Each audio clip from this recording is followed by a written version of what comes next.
नमस्कार दोस्तों, स्वागत है आपका बीपीएल न्यूज में। और एक बार फिर वक्त है सुबह की ताज़ा बड़ी खबरों का। तो चलिए फटाफट बड़ी खबरों पे नजर डाल लेते हैं। आज की बड़ी अपडेट में हम आपको बताएंगे अखिलेश यादव का बड़ा बयान, कहा लोकतंत्र के साथ ठगी करने की रणनीति बना रही है भाजपा। वहीं दूसरी बड़ी अपडेट में आपको बताएंगे देश के सभी राज्यों को पीछे छोड़ टॉप पर पहुंचा उत्तर प्रदेश। जी हाँ, वहीं आपको तीसरी बड़ी अपडेट में बताएंगे संजय सिंह ने लगाया बड़ा आरोप, कहा पहले मंदिर का चंदा चोरी किया, अब कुंभ में भ्रष्टाचार और धर्म को तो बख्श दो योगी जी। वहीं आपको चौथी बड़ी अपडेट में बताएंगे पिता के नक्शे कदम पर चलेंगी प्रियंका गांधी, अयोध्या से करेंगी चुनावी अभियान का आगाज। और तमाम बड़ी अपडेट से पहले हमारे चैनल को सब्सक्राइब करें और वीडियो को लाइक करें। अखिलेश यादव का बड़ा बयान, कहा लोकतंत्र के साथ ठगी करने की रणनीति बना रही है भाजपा। समाजवादी पार्टी के अध्यक्ष अखिलेश यादव ने सत्तारूढ़ भारतीय जनता पार्टी पर साजिश करने का आरोप लगाते हुए मंगलवार को कहा कि लोकतंत्र के साथ ठगी करने की रणनीति बना रही है भाजपा।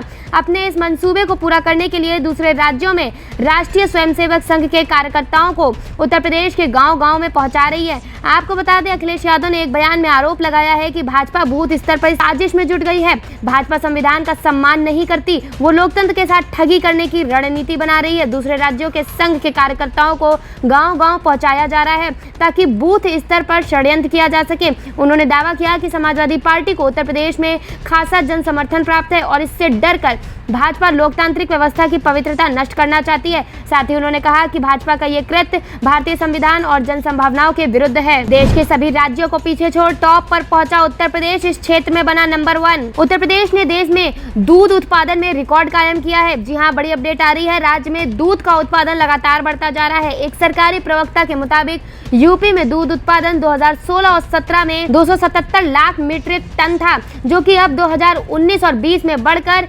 3018 लाख मीट्रिक टन हो गया है। राज्य में पिछले 4 सालों में दूध का उत्पादन कई गुना बढ़ गया है। आपको बता दें, दूध के उत्पादन बढ़ने से यूपी में रोजगार को भी बल मिलता दिखाई दे रहा है। पिछले 4 साल में अमूल समेत 6 बड़ी कंपनियों ने 172 करोड़ रुपए डेयरी प्रोजेक्ट में निवेश किए हैं। वहीं अन्य 7 कंपनियां भी यहां निवेश करने के लेके आतुर हो गई हैं। इसके अलावा 15 निवेशकों ने अपनी इकाइयों समेत करने की पेशकश की है। आपको बता दें कि डेयरी में हो रहे इस क्षेत्र में निवेश से राज्य के ग्रामीण क्षेत्रों के बड़े पैमाने पर रोजगार के अवसर पैदा हुए हैं। लोग गाय भैंस का पालन कर दूध का कारोबार करने की ओर लगातार आगे बढ़ रहे हैं। वहीं आधिकारिक आंकड़ों के मुताबिक उत्तर प्रदेश भारत के कुल दूध उत्पादन का 17% हिस्सा अपने यहाँ देश को भेजता है। राज्य में दुग्ध उत्पादन को बढ़ावा देने के लिए सरकार भी तैयार दिख रही है। राज्य सरकार की ओर से दुधारू पशुओं और संरक्षण और ग्रीनफील्ड डेयरियां स्थापित की जा रही हैं। अधिकारियों ने बताया है कि यूपी के कानपुर, लखनऊ, वाराणसी, मेरठ, बरेली, कन्नौज, गोरखपुर, फिरोजाबाद, अयोध्या और मुरादाबाद जिलों में ग्रीनफील्ड डेयरियां स्थापित की जा रही हैं। वहीं झांसी, नोएडा, अलीगढ़ और प्रयागराज में 4 पुरानी डेयरियों को अपग्रेड किया जा रहा है। बता दें, योगी आदित्यनाथ सरकार की ओर से राज्य के सभी जिलों में गाय संरक्षण केंद्रों की स्थापना के लिए 2072 करोड़ रुपए की मंजूरी दे दी गई है। सरकार के इस कदम से बेसहारा और लावारिस गाय के संरक्षण और रखरखाव के लिए व्यापक प्रबंध किए गए हैं। वहीं आपको बता दें, दूसरे नंबर पर राजस्थान है, जबकि तीसरे नंबर पर आंध्र प्रदेश है। संजय सिंह ने लगाया बड़ा आरोप, कहा पहले मंदिर का चंदा चोरी किया, अब कुंभ में भ्रष्टाचार, धर्म को तो बख्श दो योगी जी। भाजपा शासित उत्तर प्रदेश में साल 2019 में प्रयागराज में आयोजित किए गए कुंभ मेले में बड़े स्तर पर भ्रष्टाचार और फिजूल खर्च किए जाने की खबर सामने आई है। खबर के मुताबिक कैग के ऑडिट रिपोर्ट में दावा किया गया है कि बेहतर योजना के अभाव में योगी सरकार ने करोड़ों रुपए बर्बाद कर दिए।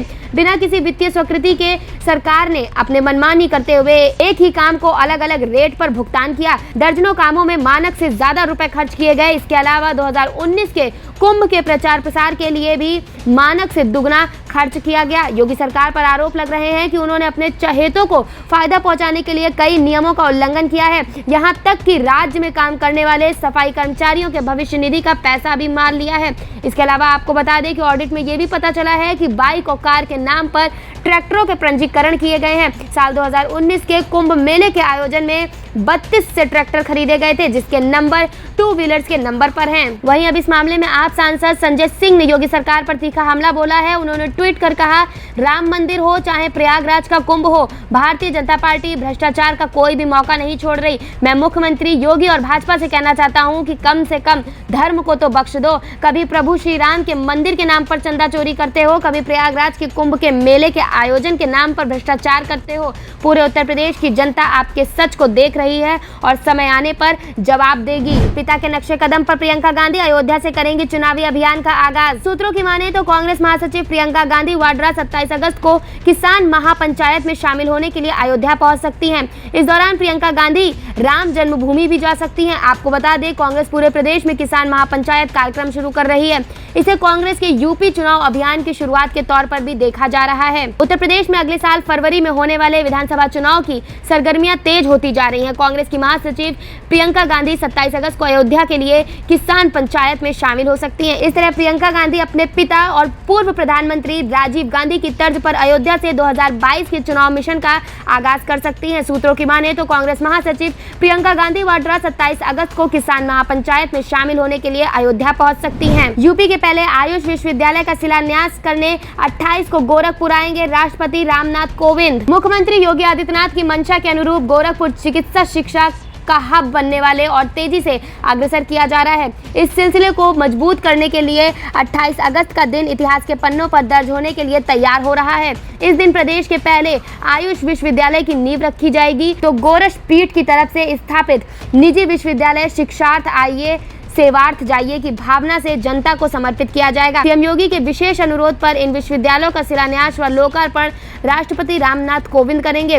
दोनों ही विश्वविद्यालय विश्वविख्यात नाथ पंथ के अधिष्ठा महायोगी गुरु गोरक्षनाथ के नाम पर हैं। जान चली गई। सीएम योगी अक्टूबर में शहर में देंगे सिटी बस का तोहफा, इलेक्ट्रिक बसों का चल रहा है ट्रायल। मुख्यमंत्री योगी आदित्यनाथ स्मार्ट सिटी गोरखपुर को अक्टूबर में सिटी बस सेवा का तोहफा देंगे। लखनऊ में इलेक्ट्रिक बसों का चल रहा है ट्रायल रन अब अपने अंतिम पड़ाव पर है। सितंबर माह से इलेक्ट्रिक बसों का आगमन भी शुरू हो जाएगा। आपको बता दें, अक्टूबर में सीएम योगी आदित्यनाथ ने हरी झंडी दिखाए जाने के बाद इसका संचालन शुरू हो जाएगा। इलेक्ट्रिक बसों के संचालन से सड़क पर डीजल और पेट्रोल से चलने वाले वाहनों का दबाव जहां कम होगा, वहीं पर्यावरण संरक्षण एवं प्रदूषण पर नियंत्रण लगाने में भी मदद मिलेगी। आपको बता दें, बसों की आपूर्ति करने वाले फार्म के अधिकारी गुरुवार तक गोरखपुर आकर तैयारी करने जाएंगे। आपको बता दें, सोमवार को अपर मुख्य सचिव ने इलेक्ट्रॉनिक बसों के संचालन, चार्जिंग स्टेशन के निर्माण तथा विद्युत कनेक्शन को लेकर अधिकारियों के साथ समीक्षा भी की। लंबे समय से इंतजार कर रहे हैं अफसरों को मिलेगी पोस्टिंग, 11 आईपीएस अफसरों के तबादले। उत्तर प्रदेश में लंबे समय से पोस्टिंग का इंतजार कर रहे अफसरों को पोस्टिंग मिल गई है। पुलिस कमिश्नरेट लखनऊ में तैनात डीसीपी शालिनी को कमांडरेट 23वीं वाहिनी एसपी और मुरादाबाद भेज दिया गया। वहीं कानपुर कमिश्नरेट के तैनात एसडीसीपी अभिषेक कुमार अग्रवाल को एसएसपी गंगा पार प्रयागराज बनाया गया। आपको बता दें, इसके अलावा कमिश्नरेट लखनऊ के एडीसीपी रुचिता चौधरी को डीसीपी लखनऊ बनाया गया। वहीं आदित्य प्रकाश वर्मा को कमांडरेट 43वीं वाहिनी पीएससी एटा भेज दिया गया। जांच समिति के सामने पेश होने पहुंचे पूर्व आईपीएस अमिताभ ठाकुर लगाया आरोप, कहा जब से चुनाव लड़ने की बात की तब से योगी सरकार कर रही है उत्पीड़न। उत्तर प्रदेश के पूर्व आईपीएस अमिताभ ठाकुर लगातार सुर्खियों में है। सुप्रीम कोर्ट के बाहर महिला के आत्मदाह के प्रयास के मामले में मंगलवार को उन्होंने जांच समिति के सामने पेश होने के लिए पहुंचे। आपको बता दें कि पुलिस भर्ती बोर्ड के दफ्तर पहुंचे अमिताभ ठाकुर ने आरोप लगाया है कि उन्हें और उनके परिवार को परेशान किया जा रहा है। जब से उन्होंने सीएम योगी आदित्यनाथ के खिलाफ चुनाव लड़ने की घोषणा की है, तब से उन्हें प्रताड़ित किया जा रहा है। अमिताभ ठाकुर ने मानवाधिकार आयोग से इसकी शिकायत करते हुए उचित मुआवजा देने की भी मांग की है। कहा है कि उनके और उनके परिवार को मानसिक तौर पर सताया जा रहा है। वो और उनकी अधिकतर पत्नी डॉक्टर नूतन ठाकुर किसी भी तरह के सीएम के गृह जनपद गोरखपुर ना पहुंच जाएं, इसी कोशिश के तहत उन्हें पिछले 3 दिन से हाउस अरेस्ट की स्थिति में रखा गया है। अमिताभ ठाकुर ने इस प्रकरण की शिकायत राष्ट्रीय मानवाधिकार आयोग से भी की है। उन्होंने कहा कि उन्हें और उनकी पत्नी डॉक्टर नूतन ठाकुर को एक कथित सूचना के आधार पर लखनऊ पुलिस ने 21 अगस्त को गोरखपुर और अयोध्या की राजनीतिक यात्रा पर जाने से रोक दिया। वेस्ट यूपी में डीजीपी का नया प्रयोग, दरोगा जी का नहीं होगा इंतजार, सिपाही भी करेंगे जांच। वेस्ट यूपी के पुलिस महकमे में सिपाही और हेड कांस्टेबल की जिम्मेदारी बढ़ने वाली है। जी हाँ, इन्हें अब शिकायतों की जांच और छोटे मुकदमों में सबूत जुटाने के निर्देश दिया जाएगा। डीजीपी ने मेरठ में हुई समीक्षा बैठक के दौरान ये आदेश दिया था। ये निर्णय लंबित मामलों की जल्द निस्तारण के लिए लिया गया। थाना क्षेत्र के इलाके में कोई विवाद हुआ या अधिकारियों के पास से कोई जांच थाना क्षेत्र पहुंची तो अब दरोगा का इंतजार नहीं होगा। अब सिपाही और हेड कांस्टेबल भी जांच का अधिकार दे दिया गया है। आपको बता दें, मेरठ में समीक्षा बैठक के दौरान डीजीपी ने इसको लेकर हरी झंडी दे दी है। लखनऊ में परशुराम प्रतिमा, जिलों में प्रतिबद्ध सम्मेलन, ब्राह्मण एजेंडे को धार देने में जुटी सपा। यूपी चुनाव से पहले सपा ब्राह्मण एजेंडे को धार देने में जुट गई है। सपा ब्राह्मण मतों को साधने के लिए एक तरफ प्रबुद्ध सम्मेलन कर रही है तो वहीं दूसरी तरफ लखनऊ में भगवान परशुराम की 108 फीट की मूर्ति लगाने के लिए जमीन चिन्हित कर ली है। ऐसे में देखना है कि अखिलेश यादव 2022 में सत्ता में वापसी कर पाते हैं या नहीं। आपको बता दें, उत्तर प्रदेश की सियासी जंग जीतने के लिए और सत्ता में वापसी के लिए समाजवादी पार्टी लगातार अपने सियासी समीकरण दुरुस्त करने में जुटी है।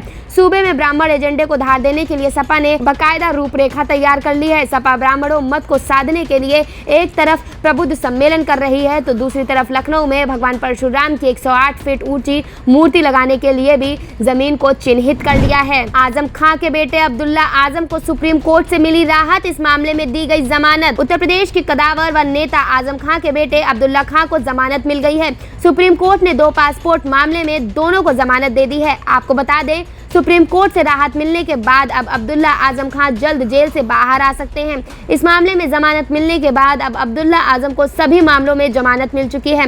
वादी आकाश सक्सेना का बयान जिला अदालत की स्पेशल कोर्ट में दर्ज होने के बाद वो जेल से बाहर आ सकते हैं। आपको बता दें, आकाश सक्सेना बीजेपी के नेता हैं और इन्होंने ही अब्दुल्ला आजम खां पर 2 पासपोर्ट मामले में तहरीर दी थी। यूपी चुनाव में किसान आंदोलन ने दिलाई आरएलडी की संजीवनी, जयंत चौधरी की बार्गेनिंग पोजीशन बढ़ी। किसान आंदोलन के चलते पश्चिमी उत्तर प्रदेश में आरएलडी की स्थिति मजबूत होती दिख रही है। दूसरे दलों के नेताओं का रुख भी अब जयंत चौधरी की तरफ होने लगा है। आपको बता दें, किसान आंदोलन के बाद से करीब 1 दर्जन से ज्यादा बड़े नेता आरएलडी की सदस्यता ग्रहण कर चुके हैं, जबकि पंचायत चुनाव के दौरान आरएलडी का दामन थामकर कई नेता जिला पंचायत सदस्य बनने में कामयाब रहे हैं।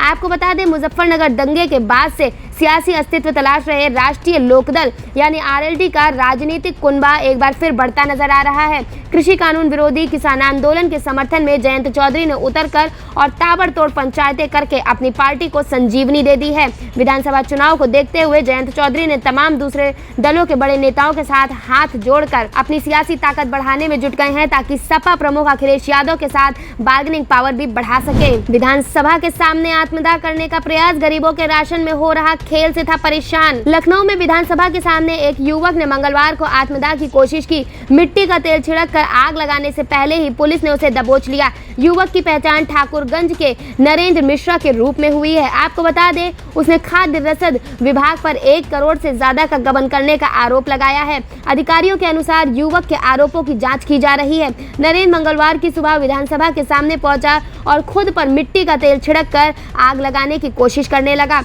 विधानसभा की सुरक्षा में तैनात पुलिसकर्मियों की नजर उस पर पड़ी तो तत्काल दौड़कर उसे दबोच लिया गया। पुलिस के जवानों ने युवक को पकड़कर अपनी गाड़ी में बैठा लिया। नरेंद्र ने खाद्य और रसद विभाग के कई बड़े अधिकारियों पर पैसा गबन करने का आरोप लगाया है। नरेंद्र मिश्रा का आरोप है कि उसकी फर्म के नाम पर फर्जी अकाउंट खोलकर 1 करोड़ 25 लाख 83 रुपए का गबन किया है। पीड़ित का आरोप है कि उसकी पत्नी के नाम पर राजधानी में राशन आपूर्ति का टेंडर है। यूपी के सरकारी कर्मियों के लिए बड़ी खुशखबरी, महंगाई भत्ता देने के प्रस्ताव में सीएम योगी आदित्यनाथ ने दी मंजूरी। उत्तर प्रदेश के 28 लाख सरकारी कर्मचारियों और पेंशनों के लिए बड़ी खुशखबरी है। राज्य कर्मचारियों और पेंशनरों ने 1 जुलाई को 11% की बढ़ी दर के महंगाई भत्ता और महंगाई राहत देने के प्रस्ताव को मुख्यमंत्री योगी आदित्यनाथ को मंजूरी दे दी है। आपको बता दें, 11% वृद्धि के बाद कर्मचारियों का डीए 28% हो जाएगा। लगभग 16 लाख राज्य कर्मचारियों और 12 लाख पेंशनरों को इसका फायदा मिलेगा। आपको बता दें, जुलाई के बड़े डीए का एरियर कर्मचारियों के जीजीएफ के खाते में जाएगा। अगस्त के बड़े डीए के मुताबिक सितंबर के वेतन के साथ किया जाएगा। इसका भुगतान भी सितंबर के वेतन के साथ ही होगा। शासन आदेश आज ही जारी होने की उम्मीद जताई जा रही है। अब व्हाट्सएप से होगा कोरोना वैक्सीन का स्लॉट बुक, जान ले क्या करना है आपको। व्हाट्सएप के जरिए स्लॉट की बुकिंग का मकसद कम समय में अधिक समय के लोगों को वैक्सीन लगाना है। स्लॉट की बुकिंग के लिए सरकार ने 9013151515 नंबर पर जारी कर दिया है। आपको बता दें, वैक्सीन लेने वालों को 9013151515 नंबर पर बुक स्लॉट लिखकर कोरोना हेल्पलाइन को भेजना होगा। भारत में फिलहाल कोविशील्ड, कोवैक्सीन के अलावा रूस की स्पुतनिक वी भी लगाई जा रही है। बीते 24 घंटे में देश भर में इसकी बहुत सी खुरानें दी जा चुकी हैं। अफगानिस्तान संकट से बड़ी खबर, 26 को सरकार ने बुलाई सर्वदलीय बैठक। अफगानिस्तान में तालिबान के कब्जे के बाद बिगड़ते हालात के मद्देनजर सरकार ने 26 अगस्त को सर्वदलीय बैठक बुलाने का फैसला किया है। इस संबंध में प्रधानमंत्री नरेंद्र मोदी ने विदेश मंत्रालय को विभिन्न दलों को अफगानिस्तान से जुड़े घटनाक्रमों की जानकारी देने का निर्देश दे दिया है। आपको बता दें, बैठक में विदेश मंत्री एस जयशंकर विभिन्न दलों के नेताओं को अफगानिस्तान में ताजा हालात से अवगत कराएंगे। इस दौरान सरकार अफगानिस्तान में निवेश, तालिबान सरकार को मान्यता सहित अन्य मुद्दों पर भी अपना पक्ष रखेगी। जेवर इंटरनेशनल एयरपोर्ट की 4 दीवारी का काम शुरू, जल्द होगा शिलान्यास की तारीख का ऐलान। यूपी सरकार के ड्रीम प्रोजेक्ट जेवर इंटरनेशनल एयरपोर्ट के निर्माण के लिए 4 दीवारी बनने की खातिर जमीन का समतल करने का काम शुरू हो गया है। इसकी शुरुआत सोमवार को कंस्ट्रक्शन मिशन पहुंचने के साथ ही हो गई। आपको बता दें, इस दौरान जेवर इंटरनेशनल एयरपोर्ट के प्रथम चरण के लिए आग्रहित 13,034 हेक्टेयर जमीन का समतल किया जाएगा। इसके साथ यमुना अथॉरिटी के CEO डॉक्टर अरुणवीर सिंह ने कहा है कि एयरपोर्ट के शिलान्यास की तारीख की जल्द ही घोषणा प्रदेश सरकार की तरफ से की जाएगी। अमेरिकी हथियार लूटकर पाकिस्तान भेज रहा है तालिबान, भारत में तबाही मचाने की रच रहा साजिश। तालिबान की जीत पर पाकिस्तान खुश हो रहा है और इसी खुशी में वो आने वाली तबाही को नजरअंदाज कर रहा है। ये तबाही कोई और नहीं बल्कि खुद तालिबान लेकर आएगा। आपको बता दें, भारतीय शीर्ष सैन्य अधिकारियों को चौंकाने वाली खबर मिली है कि तालिबानी आतंकी अमेरिकी हथियार लूटकर उन्हें पाकिस्तान भेज रहे हैं। जन्मदिन पार्टी के दौरान आगरा में गिर पड़ी घर की छत, 2 की मौत, 15 घायल। खबर उत्तर प्रदेश के आगरा जिले से है। यहाँ जन्मदिन पार्टी के दौरान दर्दनाक हादसा हो गया। इस हादसे में 2 लोगों की मौत हो गई जबकि 15 लोग घायल हो गए। बताया जा रहा है ये हादसा ताजगंज थाना क्षेत्र के धाधुपुरा गांव स्थित RP नगर कॉलोनी के रविवार रात को हुआ है। आपको बता दें, यहां रहने वाले गजेंद्र हरि वर्मा ने 2 मंजिला मकान की छत भरभरा कर गिर गई। हादसे में 17 लोग मलबे में दब गए और घायल हो गए। इसमें 15 लोग घायल हुए जबकि 2 लोगों की मौके पर ही मौत हो गई। अनफिट 19 ट्रकों से की